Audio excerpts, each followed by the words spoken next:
So if you go up to play South Korea, what do you predict the score to be?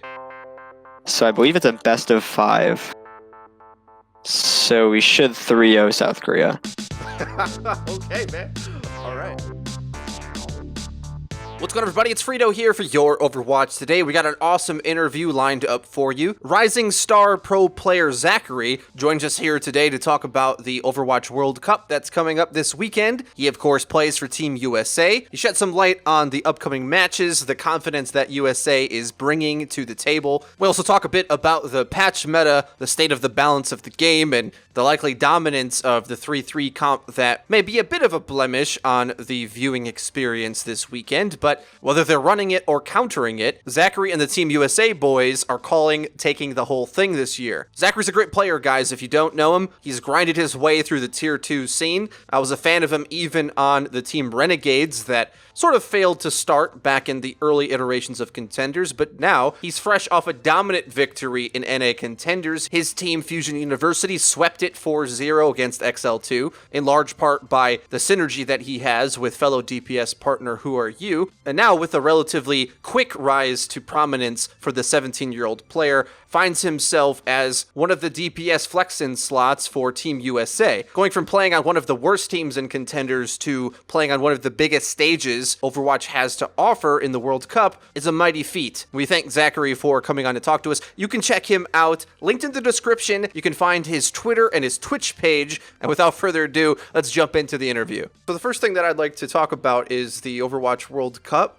So how confident are you and the boys going into it this weekend? I'm actually incredibly confident in us. We've been doing really well in scrims, and everybody's been working really well together and having a good time. So I think that if we don't feel too pressured, nobody gets or cracks under pressure, or the stage gets to them or anything like that, which I feel like it won't because everybody on the team is an Overwatch League player, that will be fine and we'll just perform well. Perform well is in terms of what goal? You think you're taking it all the way this year? Yeah, I think we can win. Through the whole bracket, defeating UK up first, if I'm correct, and then South Korea after that? Or Australia, you never know.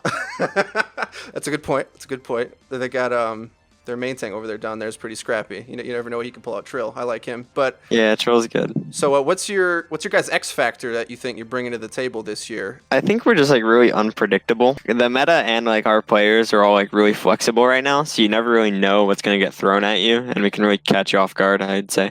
Is there anything else you bring to the table? Everybody's really experienced. We have 6 Overwatch League players on the roster, and then myself, I'm a Contenders player. So everybody has experience on the big stage and in a very tight and high performance environment, which I think just gives us an advantage over the teams that don't have as experienced players. The teams that you're going up against, is there any specific matchups you either are looking forward to or worried about for players that you're going to face up against that you think are going to give you trouble? I mean, obviously the one that everybody wants to hear is us versus Korea. I'd say specifically we don't know exactly what Korea wants to play because they did swap Sabiolbi out for Fleta, so I think that enables them to run Fleta on Sombra. So I'm expecting them to run Sombra Doom stuff like that, and it would be interesting to see how we match up against a team that doesn't necessarily play goats on every single point of every single map. I definitely think it'll be a good match. Have you looked on the other side of the bracket at all? Do you know who you think might take it over there? I think that bracket is really volatile. I have no clue. Okay, that's fair answer. I think the France versus Canada match is going to be really close, but I'm not sure who's going to win. And then the Finland versus China matchup, I'm not positive either, because from what I recall in all the group stages, Finland played mostly goats. France also played mostly goats. Canada liked to play Pharah Sombra, and then China played a mix of a lot of different dive comps and also sometimes goats. It's really weird because I feel all the teams are on a fairly similar level. I don't know who's going to come up with the swaps faster or the combo or who combos better and stuff like that.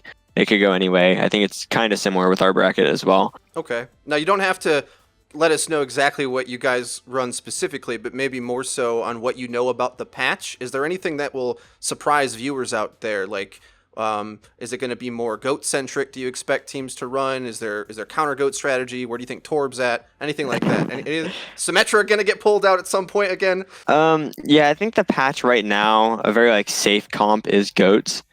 You can pull out like a lot of different variations of it. You could definitely see Torb on like some niche defense maps. Back in the day, everybody remembers seeing like Torb on Gibraltar. Like that could definitely be a thing that somebody tries to pull out. Like his new ultimate is pretty strong at just like pushing people off cart. Like, he's not bad on maps where like dive is really strong and you can like have this really annoying first point defense. But other than that, I feel like you're not going to see Torb too much. USA doesn't run a whole lot of 3-3, so it seemed. Is there a reason for that? I think in the group stage we wanted to have fun. We still wanted to beat everybody, but we also wanted to have fun. And a lot of us don't really like enjoy playing just 3 tanks and 3 supports and just running at the other team and kind of just like smacking our heads into them. So I think that's a big reason why we didn't play it all the time in group stages. In my opinion, and a lot of other people's opinions, just boring. Like everybody in ranked is like, they dread that one person that says, guys, let's go GOAT. Yeah, you feel like you want to refund your SR after you get the win. Like, I don't even deserve this. This is dirty SR. Yeah. But it's not that like we don't play it. It's just that like at that time we preferred not to. We'd prefer to experiment and do other stuff. I'd say we're a strong team that could pull it out if we need to. Okay, what do you think of that comp in general? Is it too strong? I think it's a bit overbearing. Like, in my opinion, there's not many comps that beat it. So, like like I said earlier, it's a very safe pick. I don't enjoy it. Is there any specific changes that you think that need to happen in order to see that change? Or is it more of like a level of play thing? Because, I mean, for example, look over to your team playing in NA Contenders. It didn't look like GOATS was unbeatable there, or was that more so like XL2 not playing it to its full potential? Yeah, XL2 was not a good GOATS team in my opinion. It does seem like a very simple comp, but a lot of it does have to do with comboing stuff, like Bash Shatter, Grav Diva Bomb. You can combo Bash anti-nades and stuff like that. Like, there's a lot of combos and like synergy you need to run GOATS that at a Contenders level maybe isn't quite there. What do you think overall is the strongest comp right now? Is it GOATS, or is it if you can run counter GOATS comp? If you have the individual skill to do so, does it counter it most of the time? I think we're at a state in Overwatch right now where there's not one comp that's the strongest on every situation. So while GOATS may be strong in a lot of situations, there are definitely comps that like on certain points are just better than GOATS. And then there's certain points where like GOATS is just better than the counter GOATS comps. It's more of like a swap war right now. Like you can swap to just counter the other team's comp. It's not like one comp is just always going to win. Ult economy based and swap based rather than just like let's play Mercy Zen, Widow Tracer and win. Do you think that's a good place for the game to be? I do think it is. I think it's very good. That's kind of a weird thing to say, right? So like a lot of pros like you say that you dislike 3-3, but in the same way it sort of enables for this, you know, rock paper scissors gameplay oftentimes. So is there a way that they can make that more healthy? Yeah. I think that 3-3 as a comp is very unhealthy for the state of the game.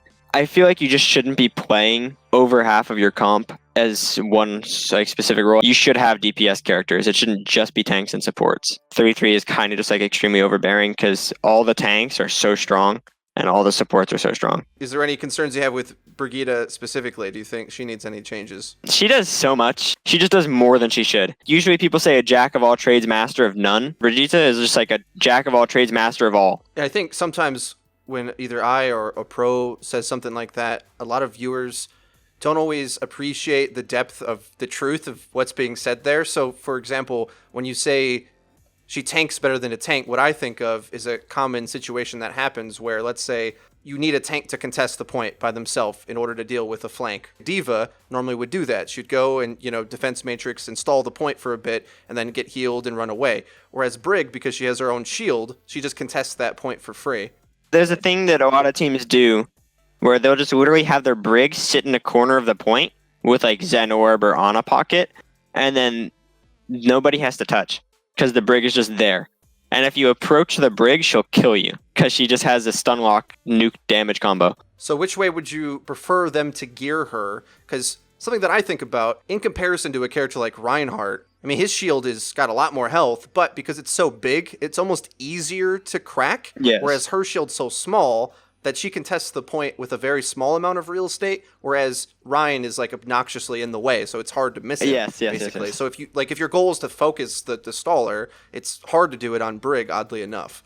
Yeah, because like you can obviously break Brig shield, but like she can juggle her shield really well because her hitbox is so much smaller than Ryan's. So if she drops shield and tries to dodge shots, she's obviously not going to take as much damage as he is. It's either they need to like nerf her damage to where she can't just like one-shot everybody. I almost wonder if the shield's size was lower or something like that. Like if there was more dead zones on it, you know, like it was easier to get around the shield or some solution like that. Maybe if they made it so her shield bash range was lower, it would help. So I don't know. It's so hard to think about these changes like on the spot that would like help. Blizzard probably has already thought of some of them, and maybe it doesn't work. But she's definitely extremely strong right now, and she just enables the already strong tanks. Whereas like Zarya, when in high energy and she can get it easily with goats, does more damage than all the damage characters in the game. And D.Va has always just done so much damage that it's like you just don't need damage characters. Yeah, it's rough. And the funny thing is, when you say something like that, the thing that is kind of true for matchmaking players is that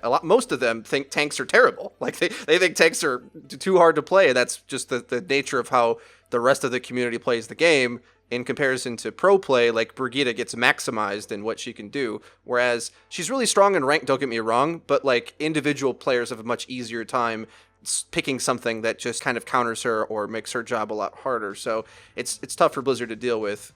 Specifically in like NA ranked, I know most of the players do prefer to play DPS characters, but one of the things I've been noticing is that like nobody plays Lucio, who's like extremely good right now. There's going to be somebody in almost every single game, at least for me, that somebody just insta-picks Ana. This is like high rating, at least. So I'll always have an Ana, but I'll never have that off support character. I'll have Brig, who's more of like a DPS tank hybrid. So it makes the Ana's life harder. When I play with like players like Unko or Sleepy and I'm playing ranked with them, it just feels so weird for them to play Ana and feel like a solo support. And the only time they ever get healed is when their Brig uses E on them. I'd say it's like not good right now for like the ranked state because most support players just aren't playing the right support comps. If you're going to run double DPS, you shouldn't pick Brig as your off support. You should pick Lucio or like Zen, depending on the map or the point. And then if you're going to play like triple support, you should have one DPS character or 3 tanks. Ideally. Don't get me wrong, I just like nodded so hard with everything you just said.